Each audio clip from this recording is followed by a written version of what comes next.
और हमारे साथ यहाँ पर एक्स मुस्लिम समीर इस वक्त स्टूडियो में मौजूद हैं। समीर, आपका स्वागत है क्या कहता है इस्लाम हमारे शो में। सबसे पहले तो मैं आपसे जानना चाहूँगी, आपने इस्लाम कब तक आप एक मुसलमान रहे और कब आपने ये तय किया कि बस अब और नहीं, कब आपका मोहभंग होना शुरू हुआ इस्लाम से? जी भूमि, मैं आपको थोड़ा सा अपना बैकग्राउंड बताना चाहूँगा पहले, ताकि समझ में आ जाए। मैं एक्चुअली एक सुन्नी फैमिली के अंदर पैदा हुआ और जब मैं 7th या 8th क्लास में था तब तक मैं एक नॉर्मल बच्चे की तरह था। उसके बाद मैं तबलीगी जमात से जुड़ा और ज़िंदगी के 18 साल मैंने तबलीगी जमात के अंदर गुजारे। इस दौरान मैंने इस्लाम को पढ़ा, कुरान को पढ़ा और स्क्रिप्चर को पढ़ा, अहादीसों को पढ़ा, बहुत सारी डिफरेंट मैंने किताबों को पढ़ा और मैंने इस्लाम की मालूमात इसलिए इकट्ठी करना चाहा कि मैं इस्लाम को और डीपली समझ करके उसको आगे प्रोपोगेट करूं, लोगों को उसकी तबलीग करूं और लोगों को कन्वर्ट करा सकूं इस्लाम के अंदर। या फिर जो इस्लाम के प्रचारक बनना चाहते थे और कन्वर्ट कराना चाहते थे लोगों को, आप इस हद तक आपको इस्लाम पसंद था? जी एग्जैक्टली। इवन तबलीगी जमात के अंदर हमें प्रोपोगेट ही करना होता है इस्लाम को, लेकिन वो सिर्फ मुसलमानों के बीच प्रोपोगेट करते हैं। मैं ये चाहता था कि मैं इस्लाम को इतना डीपली समझूं और उसको पढ़ूं ताकि मैं जो नॉन मुस्लिम्स हैं, गैर मुस्लिम्स हैं, उनको भी मैं इस्लाम के और दीन की दावत दे पाऊँ। इसके लिए मैंने किताबों का मुताला किया, लेकिन पढ़ते पढ़ते फिर मुझे चीज़ें समझ में आने लगी कि बहुत सारे कॉन्ट्रडिक्शंस हैं, बहुत सारी चीज़ें ऐसी हैं जो ह्यूमैनिटी के ख़िलाफ़ हैं, बहुत सारी ऐसी चीज़ें हैं जो आज के हमारे समाज के साथ मेल नहीं खाती। और किताब को पढ़ते पढ़ते मुझे समझ में आया कि ये किसी खालिक के कायनात की तरफ से नहीं हो सकता जो लोगों को दो हिस्सों में बांटता है, एक मुस्लिम्स और एक नॉन मुस्लिम्स। और इसी के ऊपर मेरे कॉन्ट्रडिक्शन इकट्ठे होते गए और फिर उसके बाद मैंने इसके लिए जो है छानबीन की। मैंने दीन के जो आलिम हैं, मौलाना मुफ्ती हैं, उनसे मैंने कांटेक्ट किया, अपने सवालों के जवाब तलब किए। जब मुझे कोई जवाब नहीं मिले और मैं श्योर हो गया कि ये इसी तरीके से है जिस तरीके से मैंने पढ़ा और समझा है, तब जाकर के मैंने इस्लाम को छोड़ दिया 2018 में। नहीं, कैसे सवाल थे जो मन में आए कि क्या सवाल थे आपके जो ज़हन में? काफ़ी सारी चीज़ें हैं, जैसे कि स्क्रिप्चर में लिखा हुआ है कि जो ईमान वाले नहीं हैं उनके साथ जंग करो, उनको मारो या फिर उनसे जिज़िया लो। अगर ये सारे काम नहीं करते तो उनके साथ जंग करो और अगर वो मारे जाएं तो उनकी माएँ, बहनें, बेटियाँ जो तुम्हारे हिस्से में आए, तुम्हारे कब्ज़े में आए, वो सब तुम्हारी गुलाम लौंडियाँ, तुम उनके साथ जो है मुबाशरत यानी कि सेक्स कर सकते हो बिना शादी के, और उनको मार्केट में ले जा कर के बेच भी सकते हो।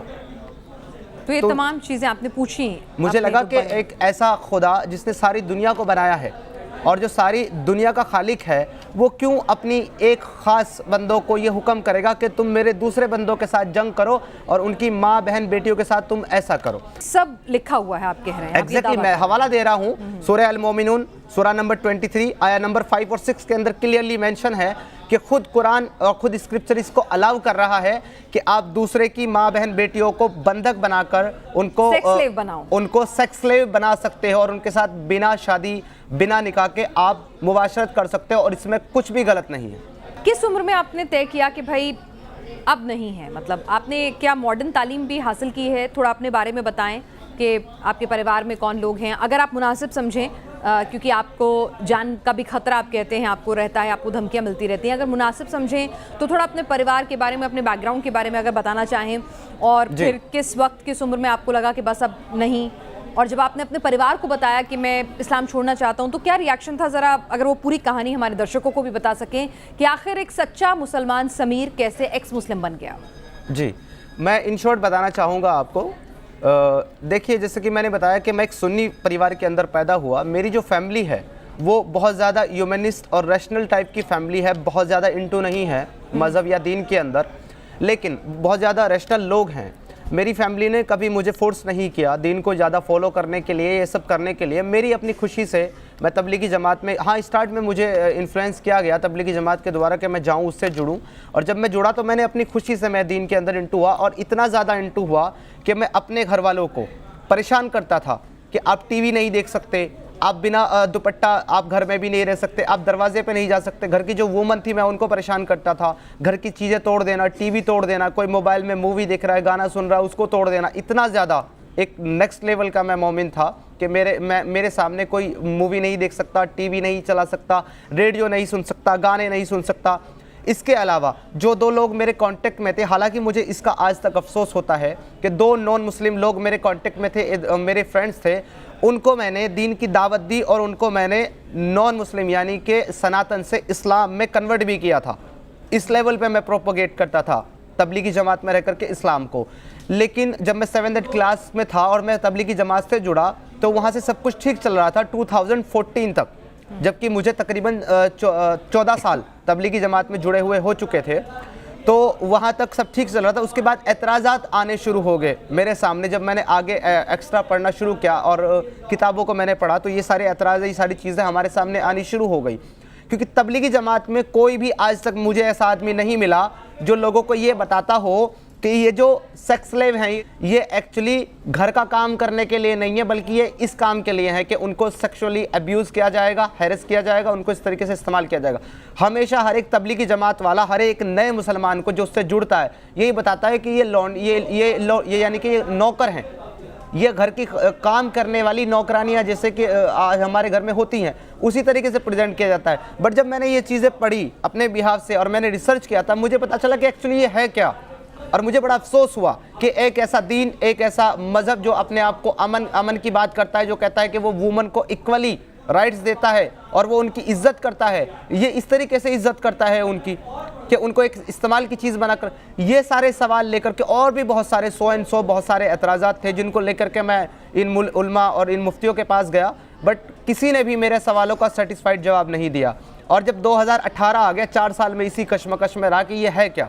2018 आने के बाद मैंने डिसाइड कर लिया कि मेरे सवालों के जवाब नहीं मिलने वाले, तो मैंने इस्लाम को छोड़ दिया। जो आपको गलतियां लगती हैं, जो चीज़ें आपको गलत लगती हैं, उनको आपको एजुकेट करना चाहते हैं। समीर, ये बताइए कि जब आपने एक्स मुस्लिम बनने का फैसला अपने परिवार को बताया तो जाहिर सी बात है उनको शौक लगा होगा। मुझे ये अजीब लग रहा है कि एक शख्स जो इतना कट्टरपंथ की तरफ अग्रसर हो चुका था, इस कदर वो दीन को मानने लगा था, वो अचानक से एक्स मुस्लिम बनने का फैसला ले लेगा।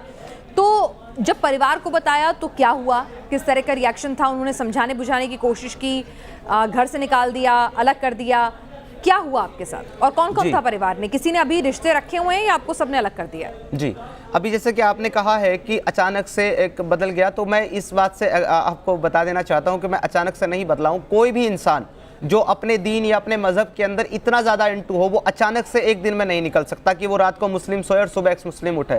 ऐसा नहीं होता है, एक बहुत लॉन्ग पीरियड होता है। मेरे साथ भी ये लॉन्ग पीरियड जो है तकरीबन 4 से 5 साल का रहा है। 4 से 5 साल मैं इसी की रिसर्च करता रहा कि आखिर कहीं मैं गलत तो नहीं समझ रहा हूँ, कहीं ये ऐसा ना हो जैसा मुझे समझ में आ रहा है। मैं इस पर रिसर्च करता रहा और एट द एंड जब मुझे समझ में आ गया कि एग्जैक्टली ये ऐसा ही है जैसा मैंने पढ़ा और समझा है, तब जाकर के मैंने इस्लाम को बड़ी ही मायूसी के साथ छोड़ा, स्टॉप कर दिया फॉलो करना।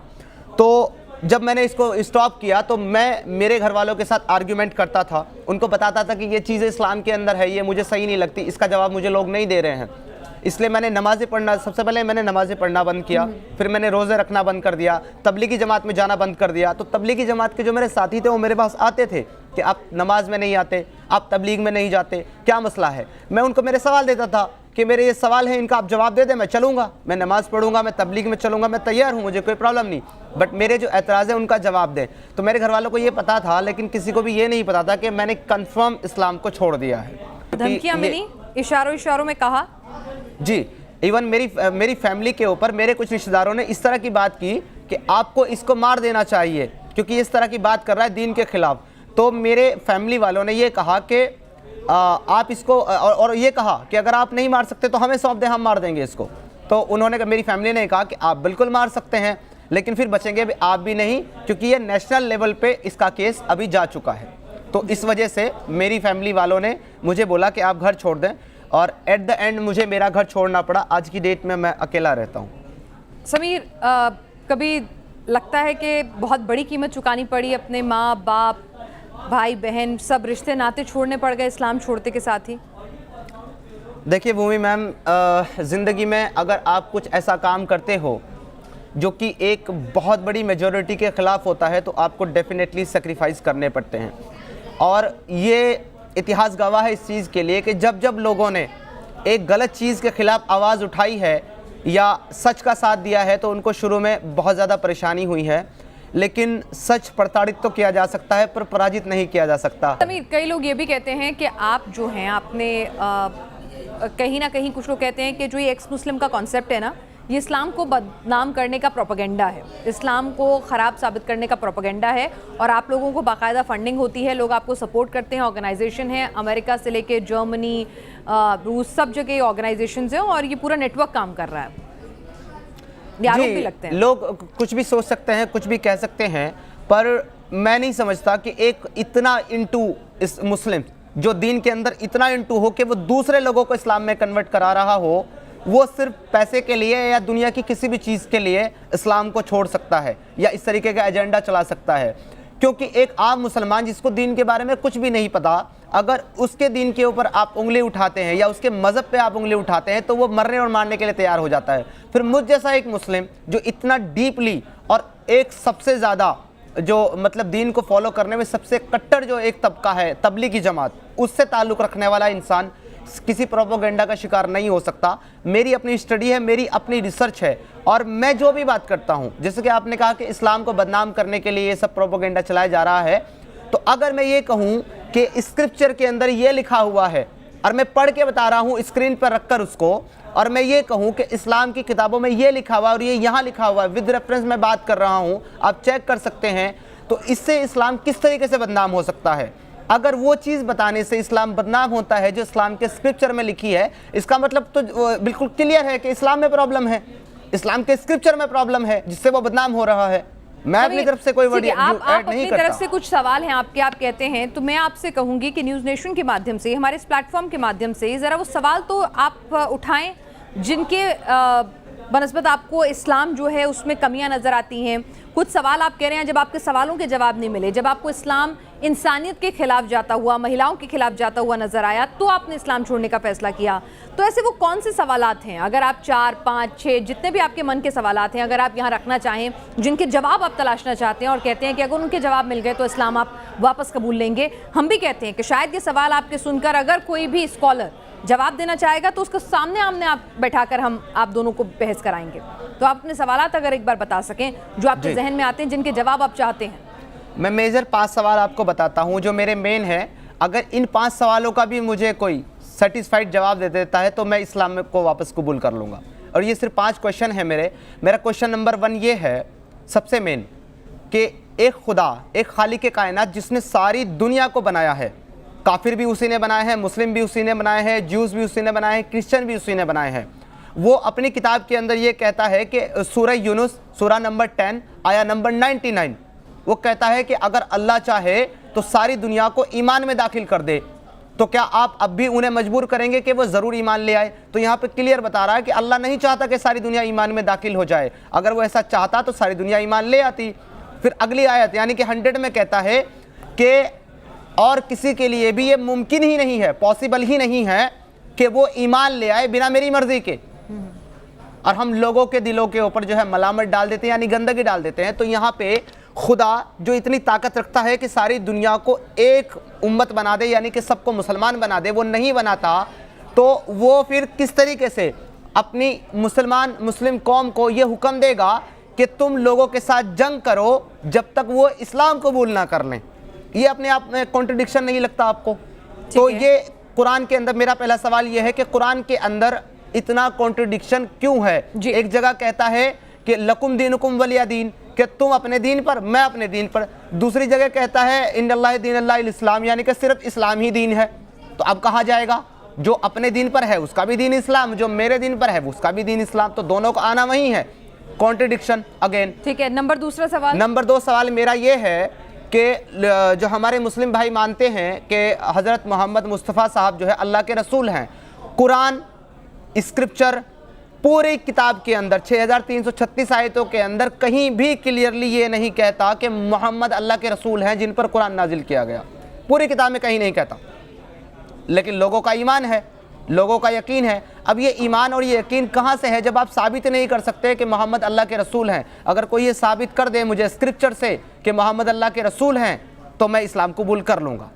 तो मेरा क्वेश्चन नंबर 3 ये है कि जब आप ये कहते हैं कि इस्लाम के अंदर वुमेन्स को औरतों को बराबरी का हिस्सा दिया जाता है, उनको इज्जत दी जाती है, उनके पैरों के नीचे जन्नत है, ऐसा बताया जाता है, तो वही कुरान ये क्यों कहता है, और वही किताब, वही इस्लाम ये क्यों कहता है कि मोहम्मद साहब ने कहा कि मैंने सबसे ज़्यादा जहन्नम में औरतों को देखा, और इसलिए जहन्नम में जाएंगी क्योंकि ये कम अकल हैं, इनके अंदर आधा दिमाग है और इनको पीरियड्स आते हैं, इनको पीरियड्स आते हैं मंथली, इसलिए जहन्नम में जाएंगी।